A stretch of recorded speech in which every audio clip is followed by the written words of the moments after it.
Hello, friends. Welcome to my very first live book club here on Time with Tata. Today we are talking about The Thursday Murder Club by Richard Osman. Hi, Linda. I'm so happy that you're here. I've already read it and the second in the series, starting the fourth book tonight. That is impressive. I am I think this book club and how I approached this is going to tell you a lot about me and why I feel like everybody is welcome here, whether you consider yourself an avid reader, if you like to listen to your books on tape. I started this as a way to push myself because I am kind of a reader wannabe. And I thought that by having a book club, it would really push me to read more books. And I'm really hoping that this continues to do that. So in full transparency, I ended up listening to the last like 4 hours of this book on 2x speed today. And my head is like spinning because I'm still trying to process the ending and everything, but it was so much fun. It was really unexpected. The comedy that was in this book was fantastic. The tenderness, the relationships, and I'm really excited to talk about it with you. So if you are new to book club, if you happen to stumble upon this, I actually put out a poll a couple months ago, actually, maybe late February or March. I remember I was supposed to do this probably the beginning of April, and here we are mid-May to discuss the book. So I gave 5 options, and it was between this and Mexican Gothic was up there as one of the choices, and Back Bay was also one of the contenders. But this was really a clear winner. I ended up reading just a couple chapters of this book in the book, and then I listened to the rest of it on Audible. So I'm curious for the people who are here in the discussion. Oh, Forbidden Notebook. Yes, that was another one. And I was excited about that. I bought that book when I was in New York City and I kind of stumbled upon it. It was in like the employee choice wall. And I read that and I was intrigued by it. Hi, Jane. Welcome. I'm so appreciative for the people who showed up to this. And I did reschedule from last week. So I apologize for the inconvenience. And I know today is a Canadian holiday. So if any of my friends tuning in from Canada on a holiday, I appreciate that you're here with me. So one of the things that I want to kind of establish for our live is whether or not we want to talk spoilers. I feel like when I was researching how to do book clubs and things like that, how to host them, one of the things is to give like a signal if you are going to discuss spoilers.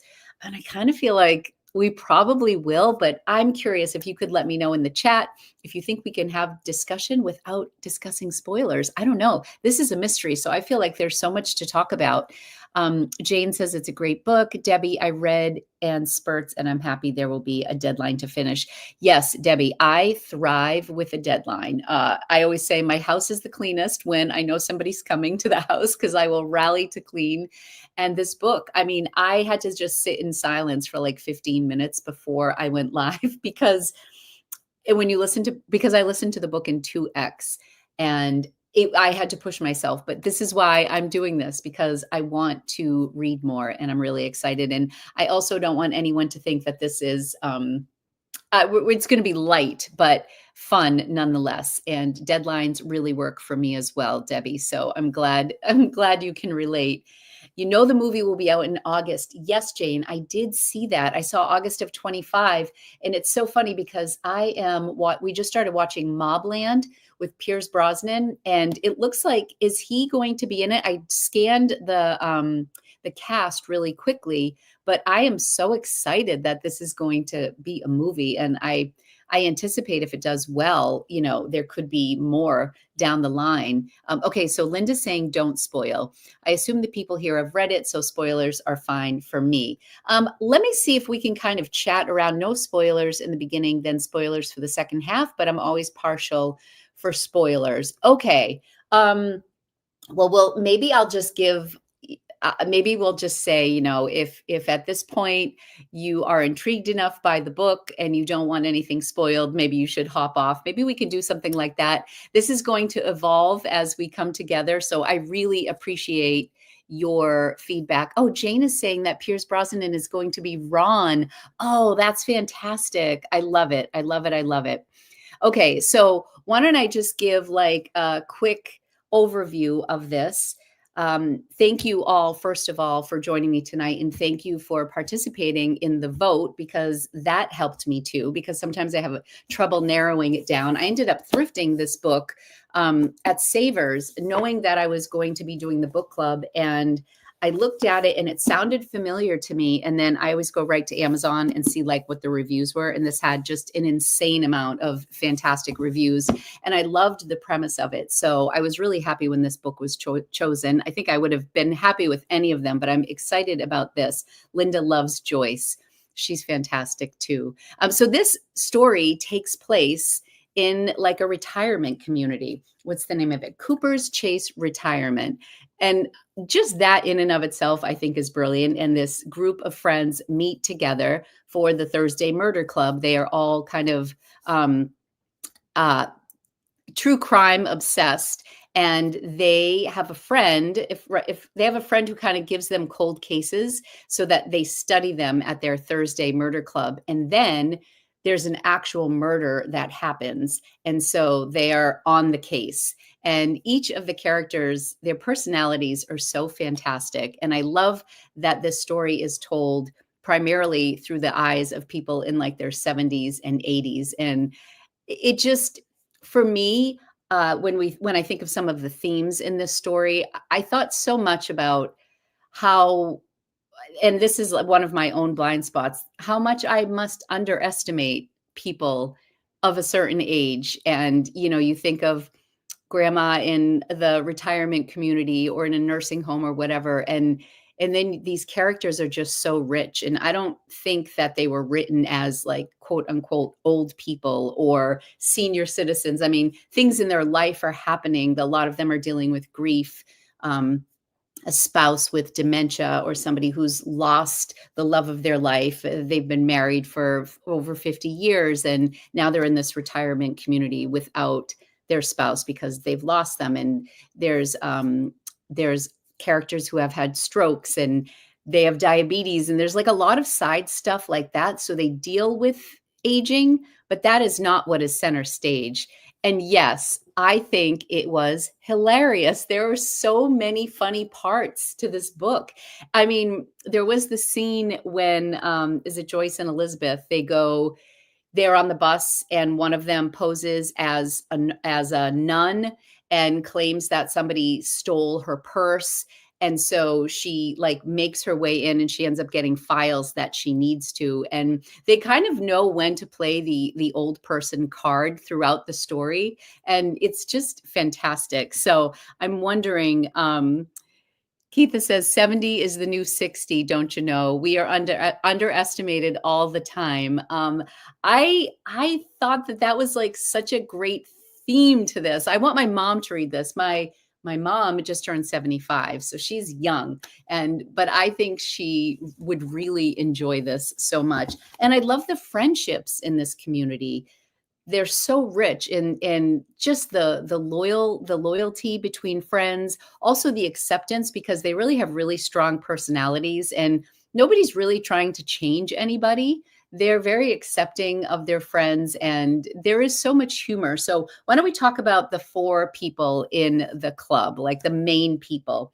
So Joyce is I don't know if she's the main character, but she's the only person written in first person. And her chapters are like diary entries. And please, if I get any of this wrong, please feel free to correct me in the comments.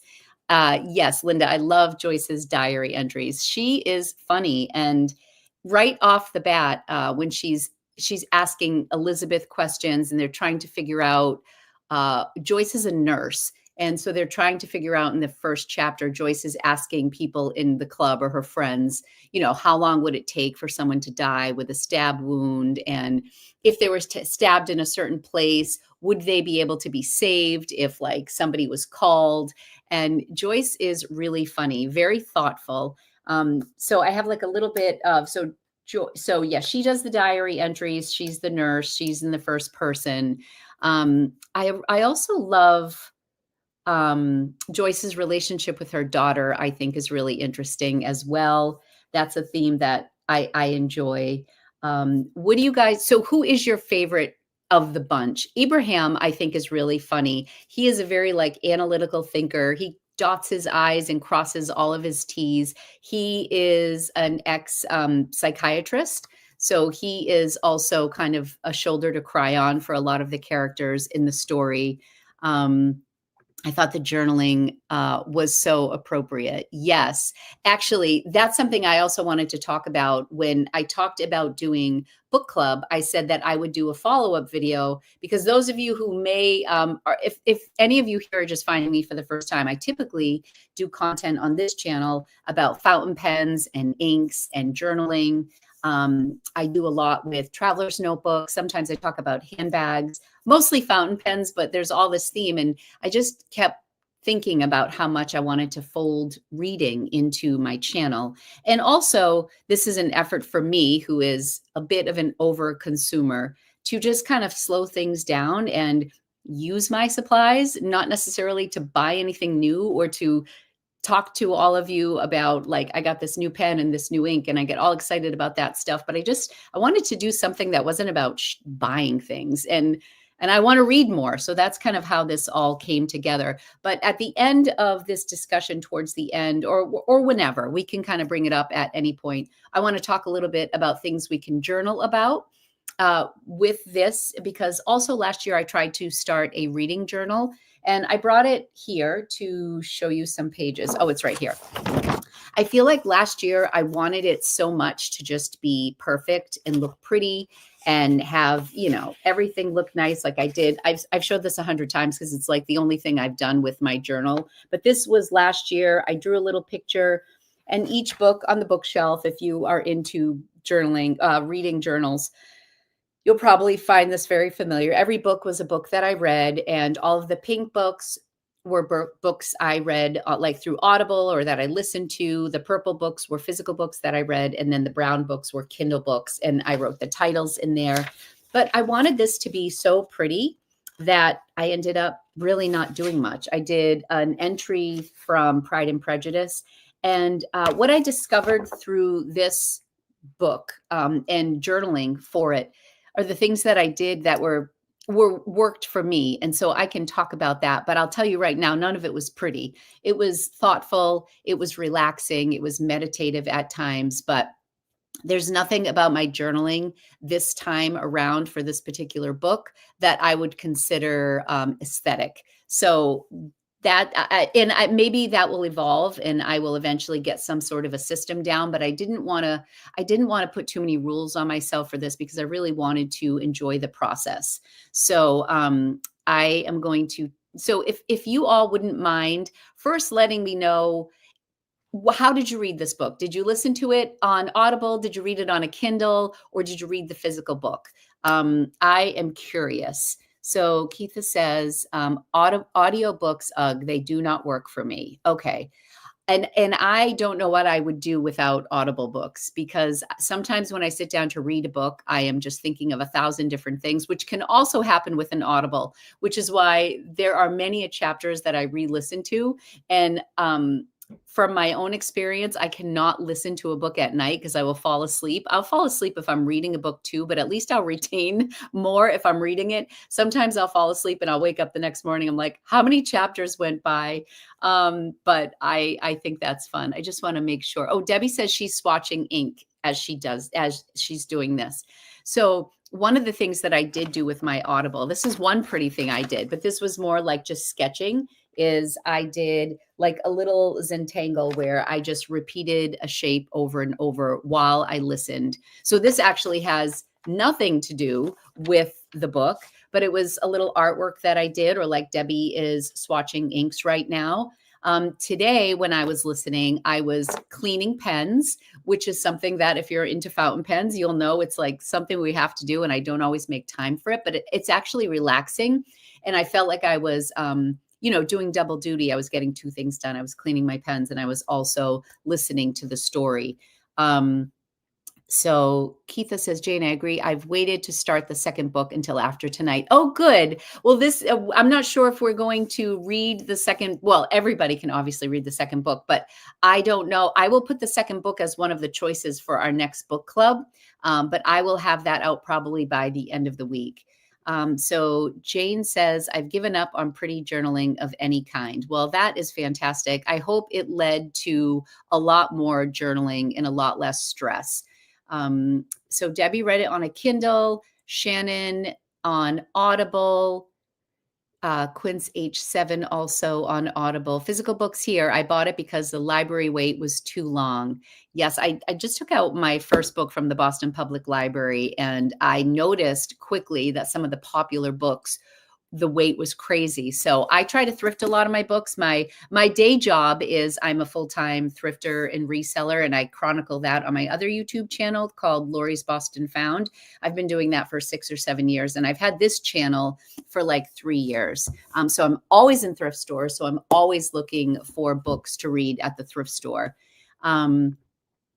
I went back and forth between physical book and wanting to walk for exercise, so supplemental with Audible. This is actually my favorite combination because I also think I'm a little ADD, so the best thing for me is to listen and read at the same time, and that is how I read Jane Eyre. The narration of Jane Eyre was just, I think that is like my favorite book in the past 4 years or so. But I loved the narration of that, but I felt like I retained it better when I read along. So we listened to Jane Eyre, my husband and I, a lot in the car, and I would bring the physical book with me. And I love having that combination that I can go back and forth between audio and a physical book. So I love that. Yeah, do whatever works for you. Linda says, I have to hold the book and read it. Very old school. Feel the pages, turn the pages. There is something about holding the book. It's funny because even though I listen to this on Audible, we have a condo in Boston, and I'm here at our home in the suburbs. And I was stressed today because I thought I left this in Boston, and I thought to myself, I can't do book club without like having the book to hold. So there's something really nice about having the physical book as well. Audible, we have another one for Audible here. Oh, it's not clicking. Hold on. There we go. Audible. The Audible was wildly entertaining and well done. Yes, I love the woman who narrated it. I don't know if you know her name, if somebody wants to leave that in the chat, but yes, with the British accent, and she was really, really funny. I thought she did a great job. I'm curious if she will be also reading the second book. I have an 1.5-hour drive each way to work. Audiobooks are my friend. I'm on book 27 for the year. Oh my gosh, that is so exciting. I seriously contemplated driving back to Boston tonight just to listen to the book in my car because who was saying, was it Jane saying that, Keitha, that audiobooks don't work for you. I find they work the best for me when I'm in the car because I feel like everything else is blocked out. Sometimes when I'm home, putting my makeup on in the morning and curling my hair, that's another time audiobooks are really great. Walks with AirPods is nice too, but I feel like when I'm a captive audience in the car, that's when I love it. So that's fantastic. Congratulations on 27 books. That is crazy. I read this book a year ago, but I rented the ebook from the library. Oh, to like refresh it or when you read it. I love that I can listen and walk for exercise. I know it's so nice when you can do two wonderful things at once. So that is great, Debbie. I should be doing that. I should be walking more and driving less. Mostly I read on my tablet. That's awesome. And Leslie Manville narrated the first and second book. The second is even better. Ooh, good. I'm excited about that. I think sometimes for me, if I pick up a book and put it down and pick it up and put it down, I have such a hard time sticking with it. So having this deadline was actually really good because I feel like the past 48 hours have been all about the Thursday Murder Club for me. So it was like forever ingrained in my brain, which I think is really fun. Keith says, the car is my podcast time. LOL. I tried to listen in Stitch, but usually I don't like the narrator. I will say with Audible books, the narrator is so important. I can't tell you how many books before we listened to Jane Eyre, we were trying to find another Audible because our son goes to school in Orono, Maine, and our oldest two went to school in at Pennsylvania, at Penn State. So we always had long drives to see the kids, and if we would listen to like 5 minutes and we didn't like the narrator, it could be the best book in the world. So I think the narrator is really, really important. And sometimes if you don't like screen it first and you just try to like turn it on, I recommend always listening to the Audible. Okay, so who was your favorite character? I'm curious who your favorite character was in the crew between Joyce, Elizabeth, Ibrahim, and Ron. There are a lot of fantastic characters. The police investigators. I love Donna in the story. Baghdad. No, what's his name? Bogdan. Oh, let me show you how I journaled. When I take notes, I was inking up a couple pens and I just kind of write highlights with each chapter. So all the little squares are the chapters, and I would just give a couple line summary of the chapter. And that also helps me retain it. And I can go back to things as well. Who are some of my, what did everybody think about the priest? There were so many things going on. The priest backstory I found was really interesting, and Bogdan, he is just so good, and I hear he is very much a big character in the second book, which I'm really excited about. Absolutely about the narrator. Yes. Okay. So Debbie loves Joyce. Kay Mitchell loves Bogdan. He is a great character. I also really love how they wrote the husbands, like Joyce's husband. Bernard was kind of a sad character. I was surprised where his story went in the end. That priest confused me. Yeah, I was a little confused with that too. But then when they did the story about when he was younger and when he was a priest for a short time before he wasn't, in the story of what happened with the nuns. So at the retirement home, there is a place, there's a cemetery close by. And what do they call it over and over? I kind of wrote it down. I mean, it's like the sacred ground or something like that. I like Elizabeth. Yes. There is a lot. So the controversy in the story is they want to build a new retirement home or like an addition on grounds where there was a cemetery. And one of their partners who are going to build this, and they stand to make a lot of money, and one of them dies and is murdered. And you realize in the story that he was partners with somebody who becomes also like the number one suspect, because when the original guy is killed, his partner ends up taking would inherit all of the shares that he would have had. So Tony Curran is the man who dies first. And I mean, I think that's in the first chapter or two, so I don't think that's a big spoiler. So they're trying to figure out who killed Tony. And the people in the Thursday Murder Club befriend a young detective who is kind of like looking for her break. She comes to the Thursday Murder Club. Well, she comes to the retirement home to give like master classes and like talk to them about how to use Wi-Fi and things like that they are either not interested in, or like boring stuff that they've heard over and over. And so Elizabeth and Joyce kind of befriend. Well, is it mostly Elizabeth? Who is the one who is closest with Donna? Because Donna sees her as like more of like a mother figure when they explained everything. The Garden of Eternal Rest. Thank you very much. That is the cemetery where there's a lot of action going on there. I was getting like there's so much that happens at that cemetery. At some points I was like, what is going on? Well, I just lost my train of thought. I was talking about, so they befriend a young detective, and she is like really excited that they've kind of looped her in with their research on Tony's murder. And they all kind of play their part on how they research who killed Tony. And there's a character named Ian Ventham, who is the developer, and all eyes are pointed at Ian because he had the most to gain from Tony's death. And it's just a crazy series of events that one thing leads to another. Keep calm and read with Tata. Read with me on my Audible or listen. I think Elizabeth sees sees Donna as a younger version of herself. Elizabeth is fun.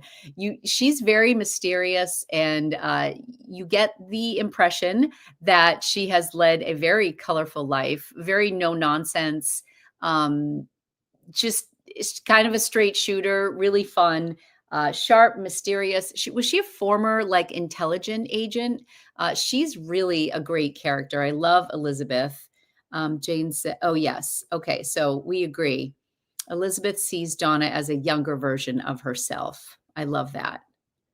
I feel like okay. So I don't want to give this away as a spoiler, but in the end, when you realize, oh gosh, there are a few deaths. Okay, when you realize, so after Tony dies, somebody else dies, and I didn't really see that coming, especially when it happened. Um, the person who ends up killing that person, all right, without spoilers, I don't know if we want to talk about it.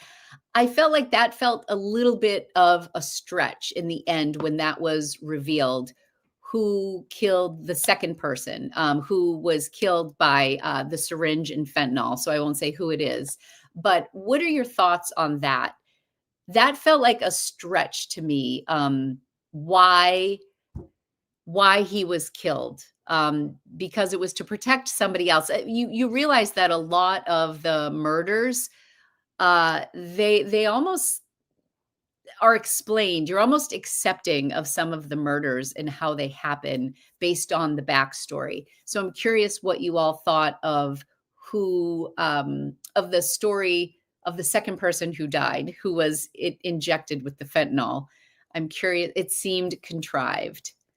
It felt like a stretch to me. I love the fact that he was protecting her, but I don't know that she would have ever really paid for that, and the reasoning for her doing what she did was understandable, and I don't know. It felt a little contrived. That storyline at the end, I was like, really? That's where they're going with this? Like some of the other puzzle pieces made a lot more sense to me or felt better than that. I mean, I liked the idea behind it, but it did set up the ending. Yes, I agree with that. I do agree with that. What do you think were some of the themes of this book? What was maybe your favorite theme? I touched on in the beginning my thought about aging and basically underestimating people in their 70s and 80s. I mean, that was a theme I got. It was a bit too convenient, but yes, it set up the ending. Yes, I was kind of forgiving because I liked the book so much. I loved the characters. I want to see what happens in the second book. Um, there was a lot going on. I think as far as journaling goes, I'm going to talk about that for a second. When it comes to a mystery, which I tend to really enjoy mysteries, I think journaling can be really helpful because there are just like little details sometimes, and they're leaving like breadcrumbs along the way. And I'll hear something and I'll say, "Oh, that's going to come back," and it does. But then there are so many names and so many characters that I find that journaling can really help with that. So when I was taking notes, and these chapters move really quick. I think by the end there were like 105 chapters. Like some chapters are, 3 paragraphs long. It was very unexpected. Well, that's good. I mean, I do think it was unexpected, and I feel like a mystery, when it is unexpected, it's nice. I didn't think that this was a predictable ending. I loved the storyline with Stephen and Bogdan. I keep saying his name wrong. um, hold on, Bogdan. The relationship between Stephen, who is Joyce's husband, and Bogdan. That was great because Stephen, who is Joyce's husband, Joyce is very protective of him. He is not really a main character in the story because he has dementia. And she just does not want him to end up like away from her. She wants to take care of him. She protects him, but she's losing him too. And Bogdan comes into their life and he visits with Stephen. And Bogdan actually gets Stephen when he is there and he shares things with him. So I love that relationship. And I love even in one of the final scenes when Joyce comes into the house and it's right after Bogdan talks to Stephen about some really important things that I won't spoil.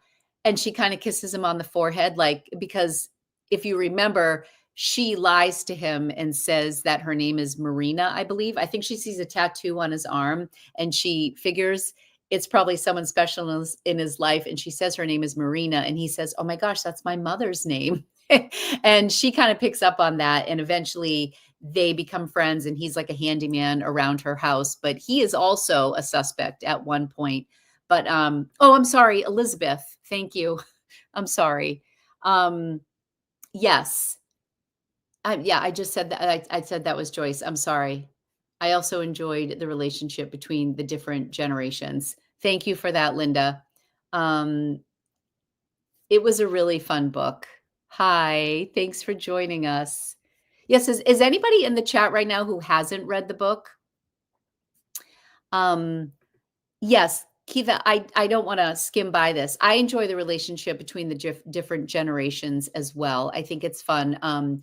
Roy and his son, Donna and I'm getting Joyce and Elizabeth confused.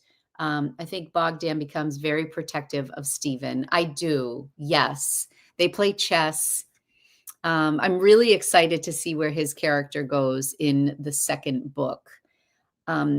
So did I miss any comments? Oh, we were talking about themes. And here we go. I agree, bit convenient. Value of older people. I love that, Debbie. Yes. You are articulating what I was trying to say. Yes, it was unexpected. There's a lot of characters. I was surprised by how many chapters. Yes, the chapters just they're like rapid fire, lots of chapters. And every time there was a short chapter, those were the ones that when I was sometimes listening and it would the chapter would begin and end so quickly. Those were the ones I felt like I had to go back and listen to because they were always like seed planting and you'd hear one line in one chapter and I think, oh my gosh, I need to listen to that because I know that's going to be important for a future chapter. Oh, where are we? So Raquel, you haven't read the book. Okay, well, we'll try not to do too many spoils. We're kind of dancing around things, but I think you can get a gist of it. I think he becomes Joyce and her daughter Joanna. Yes, that is a nice dynamic. I related to their relationship a bit, just kind of the mother-daughter relationship. I have a daughter, I have a mom. It's a complicated relationship. You love them so much, but then you're different in ways, and there's always like a push and pull. And I think they have a nice resolve in the end between Joyce and Joanna. I had one problem with Bogdan though, but my question might be a spoiler. What do we think? Hi, Michelle. You loved this book. Awesome. We're so happy that you're here. We're chatting about journaling and characters and themes and how I listened to it on Audible like nonstop for the past 2 days. I love this because it was such a great deadline for me. And I probably would not have finished this book if I wasn't going to chat with you all tonight. So I figure I'll read at least 8 to 10 books this year just from book club alone. And I'm excited about it. So what do we think? Is it okay if Keitha asks a question for a spoiler? So I say go for it. There's only a handful of people in the chat here. If you don't want to know what the question is about Bogdan, then you might want to exit right now for a spoiler. I would say shoot, Keitha, let us know. That's the great thing about audiobooks. The way lines are spoken might be different than your inner voice. Yes. Yes, I agree. Okay, so we are getting the green light for the question. So go ahead and ask your question about Bogdan or your problem, maybe with his character. So how would we describe him as? So he worked for Ian, and I feel like he was like a ditch digger and a jack of all trades, and uh, worked with or for Tony at one point. So he was a suspect, but he becomes friends with Elizabeth. It's Elizabeth. Why did I think that was Joyce? Probably because, yeah, that is bad. That's a major, major mistake on my end. Um, Very straightforward, very matter of fact, and very honest, actually. I mean, well, he's honest with Stephen. Where else are we here?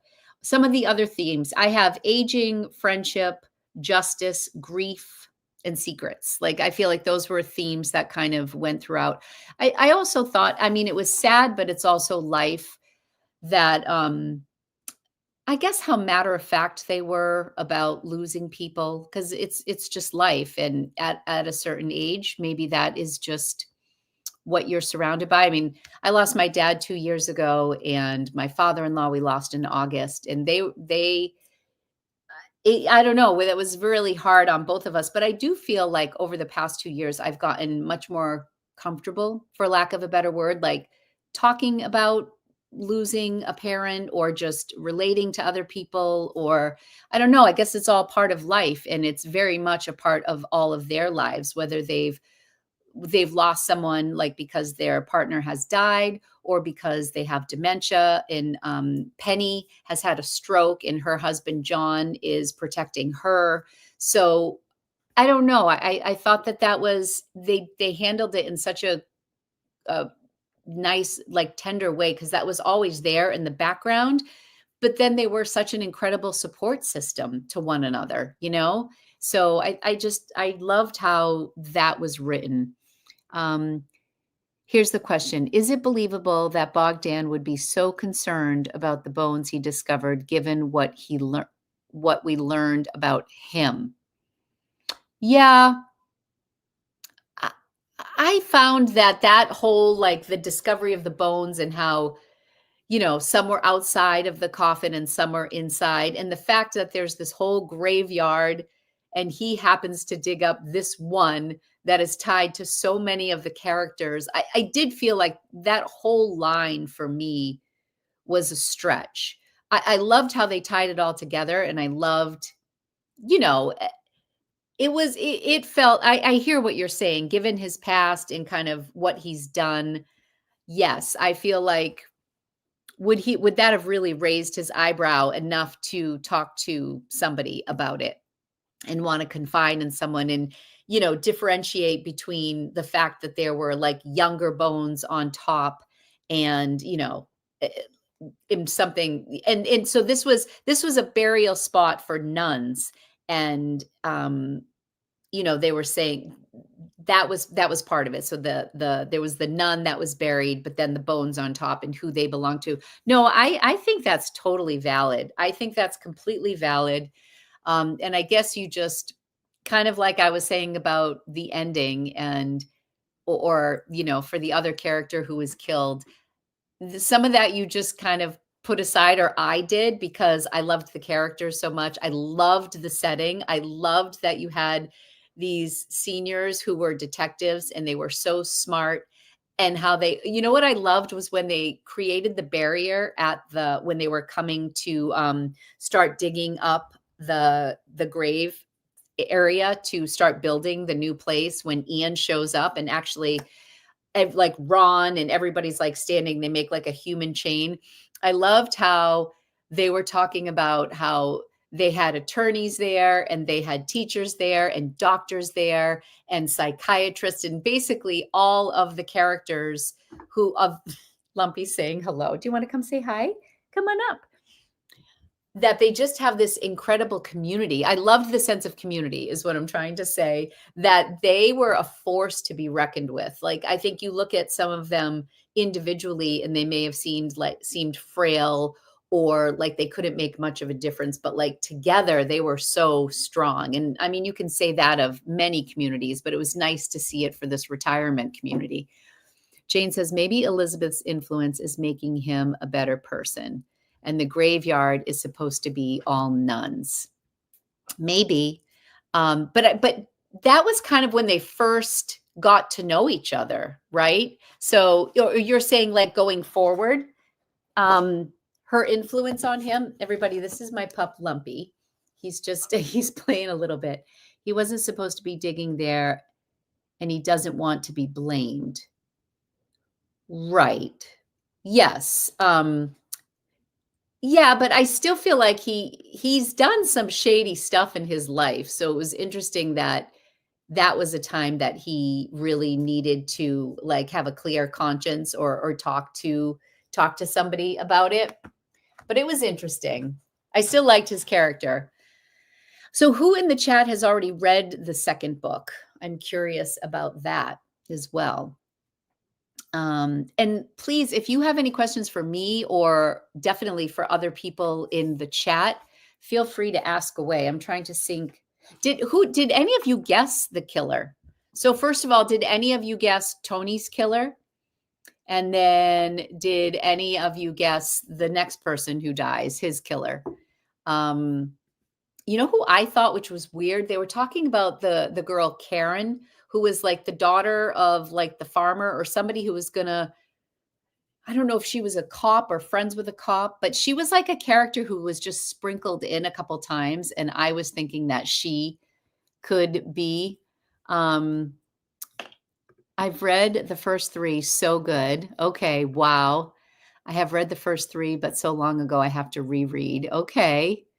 Keitha says not even close. Nope. Yeah, I didn't either. I didn't either at all.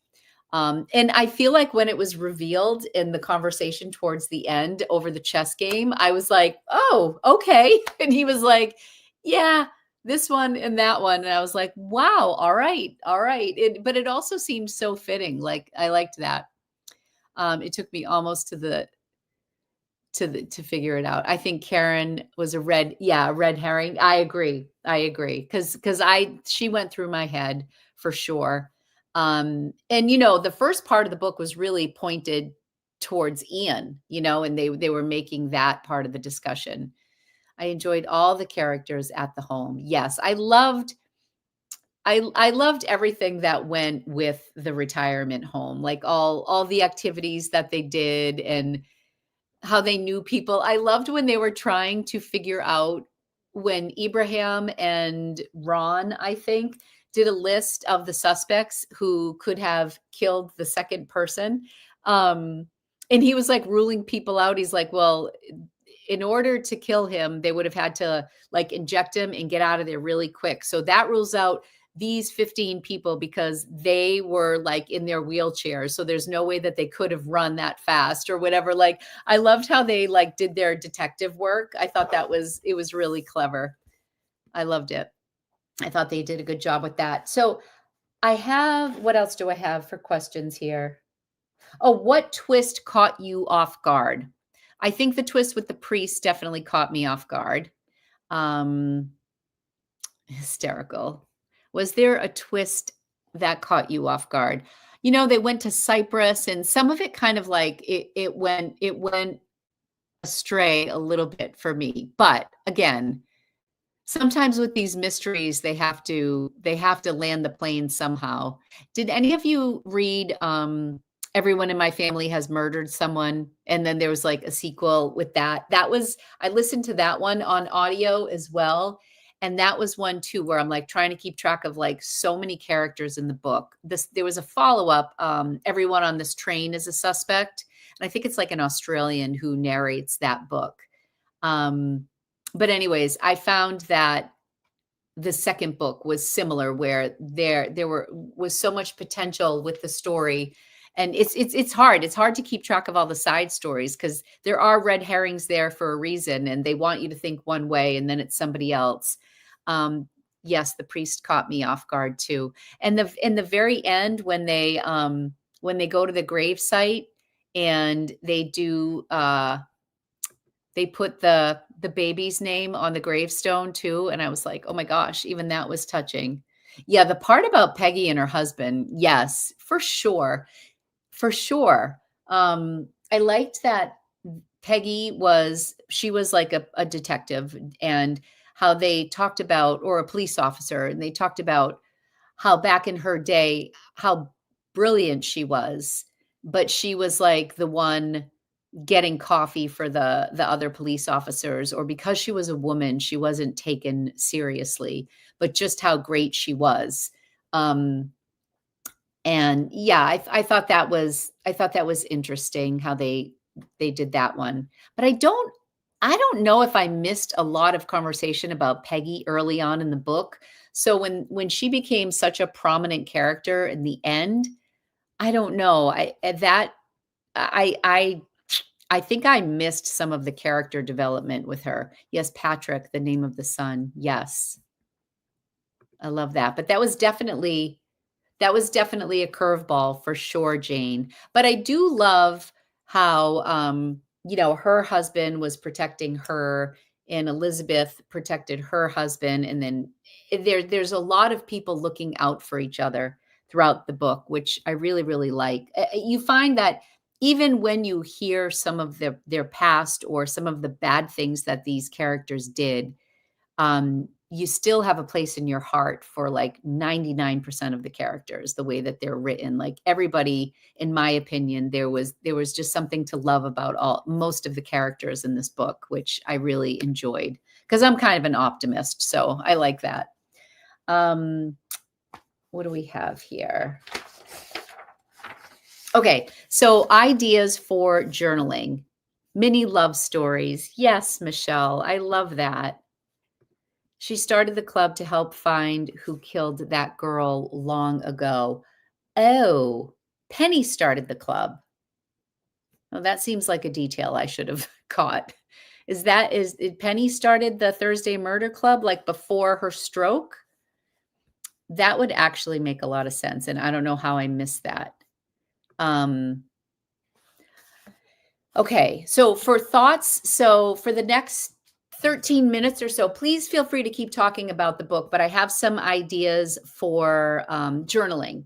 So one of my ideas, well, and also I got these ideas from researching, not all of these are very original, but a quote spread is always a fun thing. It's always nice to jot down quotes. Um, if you like a particular character or you just like the quote, I think quotes are a very common thing. Some people will keep them in a commonplace notebook. But if you are doing a reading journal and you just have like a quote page for a particular novel, you could always write down like the character, the chapter, the page, if you wanted to refer to it, or just, it's something fun. And then those of us who love our fountain pens, it's also something like that you could like draw for like a little spread. You could do beautiful quotes with your favorite fountain pens and new inks and all that sort of stuff. So I think that is a really fun thing. I think especially with mysteries like this, a character grid is really helpful to just, map it out. Like I picture kind of a family tree, but not one that goes like more that one that grows out, because it's not like necessarily family. In some cases, there are family members, but just like a character grid with like who they are and maybe why they're a suspect or what their role is. I think that would have been helpful for me. Especially since I like read it or listened to it so quickly. I think I wasn't, and I listened to it fast paced. I think that, that would have been helpful for me to slow down and write some of that down. I love rewriting the quote idea. I put sticky notes, much less elegant than copying and journaling. I love that, rewriting the quotes. Yeah. Yeah. The sticky notes, you know what I do sometimes too, because I am forever torn between wanting something to be so aesthetic and then just writing and having it be practical. So sometimes like all the notes that I took were in this notebook, which is like really just a doodle notebook for me. It's kind of a mess here. Like I get new inks. This is nothing I just doodle on this. But then I think what I'm going to do is maybe copy some things into like my pretty notebook at a later time. Maybe I will, maybe I won't, but I don't like to put those guardrails on. I don't like to give myself those rules out of the gate because I feel like it stifles my creativity. But one thing I very naturally fell into was every time I was listening, sometimes I wasn't sitting at my desk when I was listening, but when I was, I would just take notes and write things down with the chapter involved. My mom was an artist and she kept doodle journals with quotes she liked. They're awesome to read now that she's gone. Oh, that's beautiful, Linda. Yeah, you don't know how much your impact is, how what you're going to leave for an impact with doodles and quotes. I for a decade was a creative memories consultant. So when my son Anthony was born in 1999, I had all these, I wanted to do these scrapbooks and we couldn't really afford to buy the stuff because it was expensive. So I became a consultant. So for 10 years, I taught scrapbook classes. And one of the things we would always say is we would talk about the importance of handwriting, because at the time it was just when like digital cameras were coming out and people were getting away from like writing things down. I think pictures were staying in cameras, which, 26 years later, I feel like that's still an issue. But a lot of people would talk about not wanting to write because they didn't like their handwriting. Like, well, I don't want to write in this pretty scrapbook that costs so much money because my handwriting is terrible. And I used to always say when I was teaching the class, because we would do like sample scrapbook pages, I would say, if all of you like think of somebody in your life who you love, whether it's a parent or a grandmother, a good friend, if they all had a letter in the middle of the table, would you be able to identify the letter just based on their handwriting? And most people would nod, like, your mom's handwriting or your dad's handwriting and how that special that is. So it's really important. And your handwriting is important to people in your world too. So I always encourage people to write regardless. Um, I was about a quarter of the way through when I realized I should have taken notes on the characters. Yeah, I do that too, Debbie. I didn't start until later in the book, but that's why I'm talking about it for maybe our next book. This would be a nice setup to do like a quote spread, a character grid with traits and names, chapter summaries. I mean, you can write as much or as little as you want with a chapter summary. Um, and a clue timeline, I think would be kind of interesting. Like if you hear something, like I was saying, like the breadcrumbs, that if you hear something that would be, you might be useful later in the book, you could just keep a double page spread like on clues that you think might help you solve. I just think that would be a fun way, and it would make it more engaging, like you're being the detective and you're trying to find clues. I am making notes. I love the character grid idea. Oh, good. Good, good. I like a lot of mysteries, so I feel like this would be really helpful for me. Will you be drawing, painting in your journal? Yes, I probably will. I like to draw the cover of the book or characters. This is the fox, and I think that had to do with John and Penny, if I'm not mistaken. But yeah, sometimes I'll like just cut the book cover out, like I'll make a copy of it. But I do like to doodle a little. I did in this first one, but really what I like to do the most is write. And but yeah, I would like to do a couple more things like this.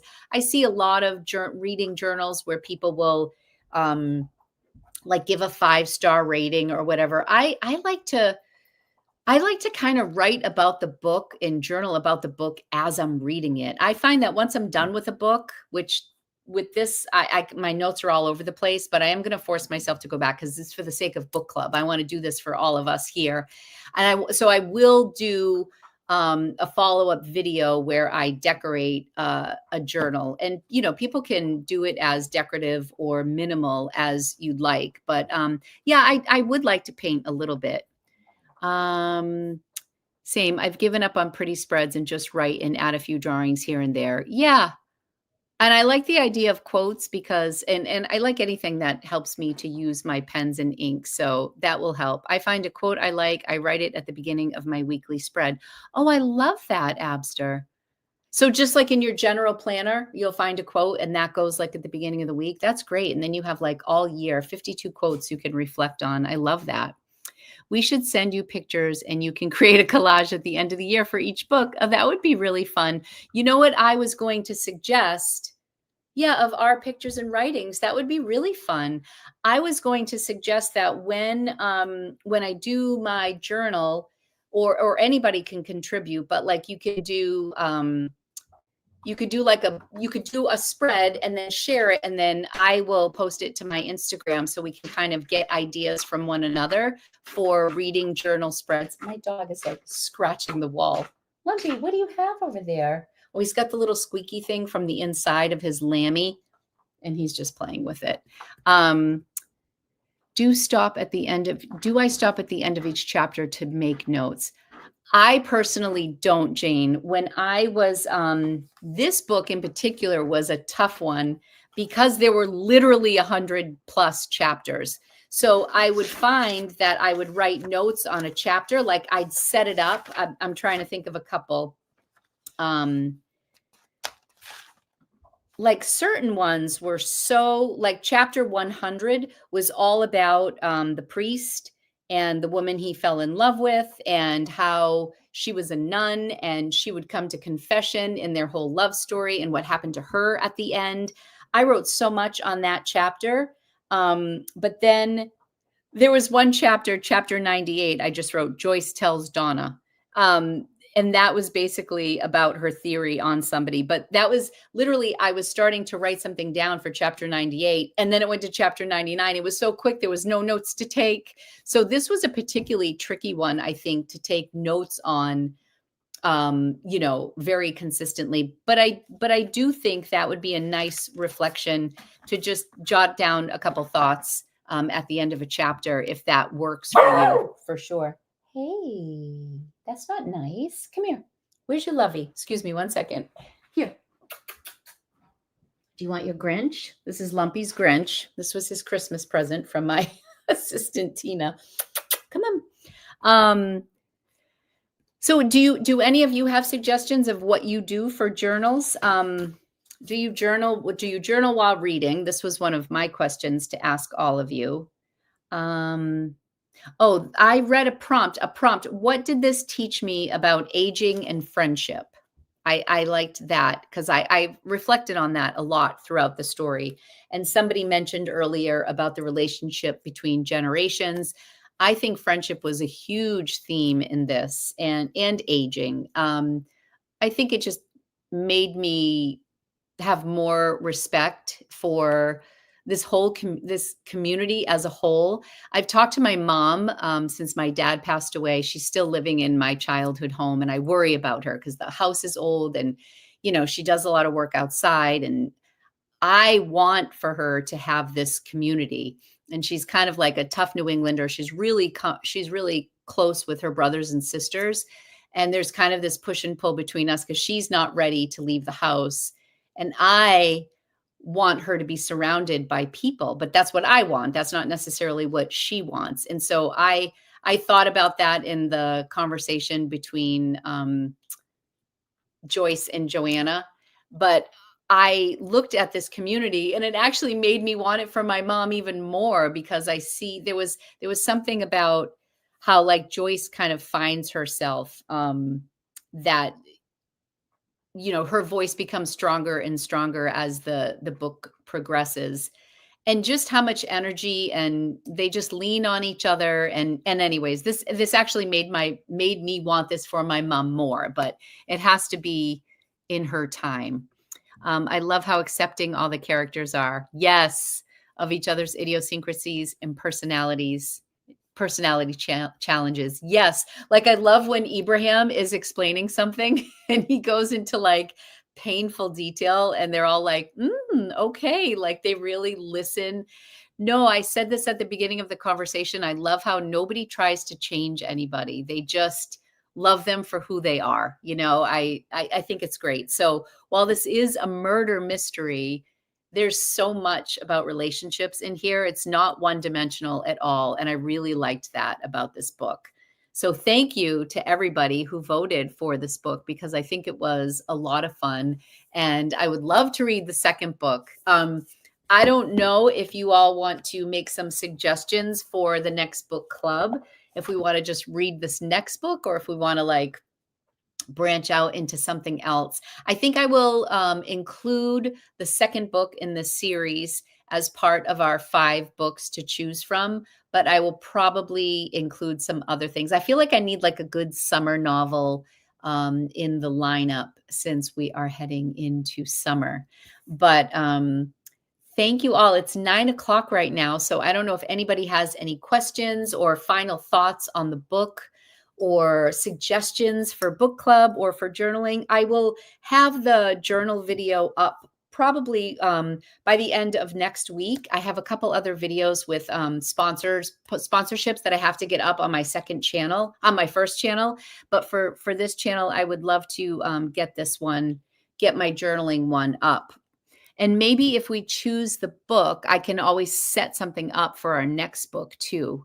And I could do a couple spreads, a couple from Thursday Murder Club, and then from whatever we're reading next.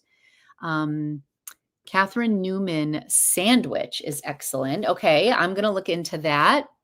Just FYI, there's another series that would be appealing to anyone who loved these books. The first one is called Killers of a Certain Age. Ooh, that sounds good. Oh, I'm so glad you had fun. I had fun too. Thank you. I love hearing insight from other people.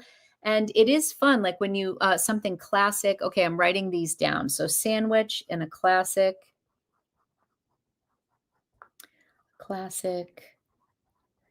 We were just in California, and what did my husband read? Canterbury Row, Steinbeck. And now he's reading something else from Steinbeck. My husband reads all the classics. Something classic. Has anyone read My Murder by Katie Williams? I heard good things from my local bookstore. I have not. I still really want to read Back Bay, and I know it's kind of local to Boston, but it follows like generations. I love family drama, and I love stuff that goes back generations. So I'm definitely going to put Back Bay back in the selection. I will put this book in as well, the second book here. I will try to get a classic. I didn't get through Wuthering Heights, and I really want to read it. We started the first few chapters, but I feel like that's like that's gothic. It's gloomy. I feel like that has to be like a fall book, like October would be good for Wuthering Heights. Plus, that's a beefy book, but I'll try to find a classic. Maybe we could do a Jane Austen book. Any suggestions for Jane Austen besides Pride and Prejudice? Or what is James? I'll write that down. I will look at some of these.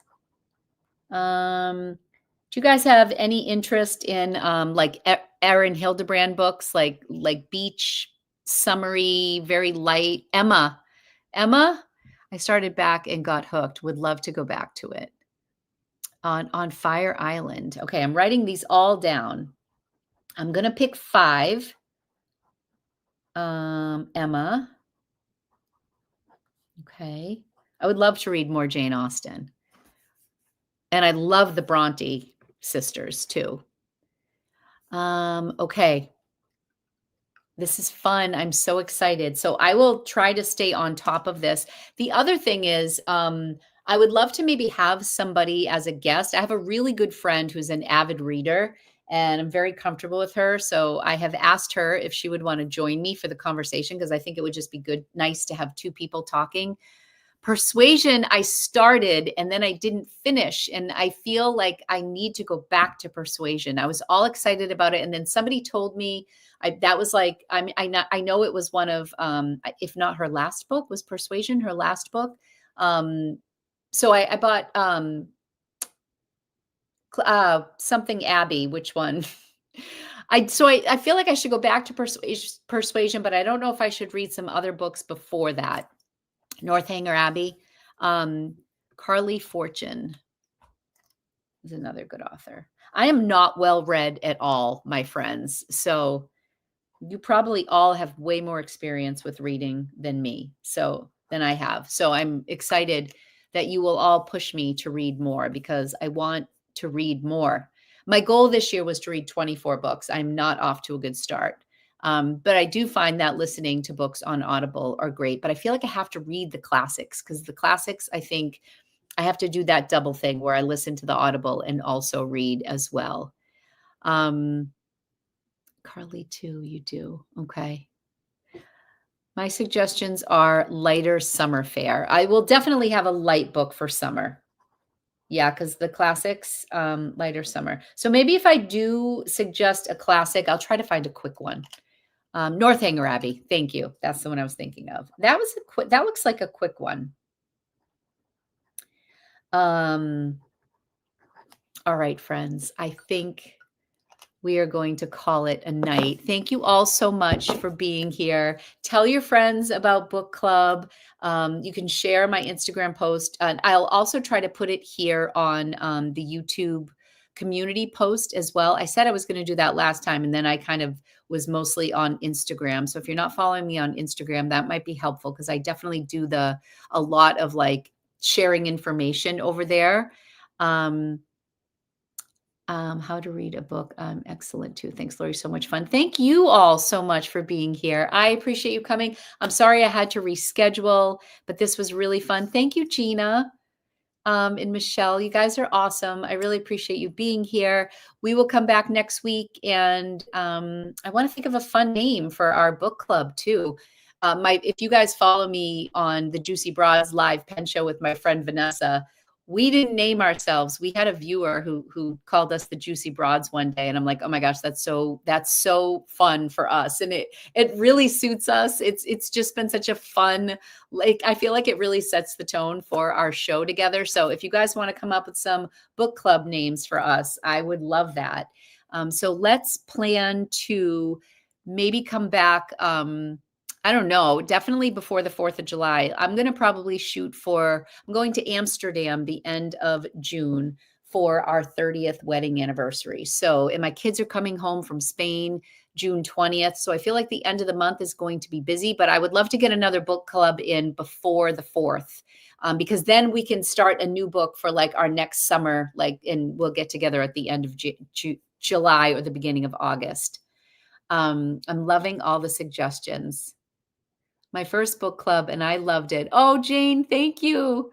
I have a group of friends that we call book club, but we really just drink cocktails and like chat. Like I've been in a couple book clubs, but nothing too serious. But I really want to keep this one going. So thanks for hanging in here. Just read The Spoon Stealer by Leslie Crew. Best book I've read all year. Oh, best book, The Spoon Stealer. I'm writing that down. I have a lot of research to do, but that is the fun part. I hope everyone has a wonderful time. Thank you guys all for being here. I love seeing that this is some of your first book club. I was trying to find a book club that was live online, and I couldn't find one. Like when you read a book and you want to talk about it with someone right now, there's a lot of Reddit groups, and I'm not big on Goodreads and stuff like that because I like it in the moment. I like immediate gratification. So I kind of like the idea of this because we can talk to each other live. And then hopefully somebody can maybe watch it back and get it in the chat as well. So I will leave this on my channel. I think you can access it through lives, but I hope you all had a good time. So thank you all so much for being here. And I will post when our next book club will meet. So happy reading, everybody. Stay tuned, and I look forward to our next one. Take care. Good night.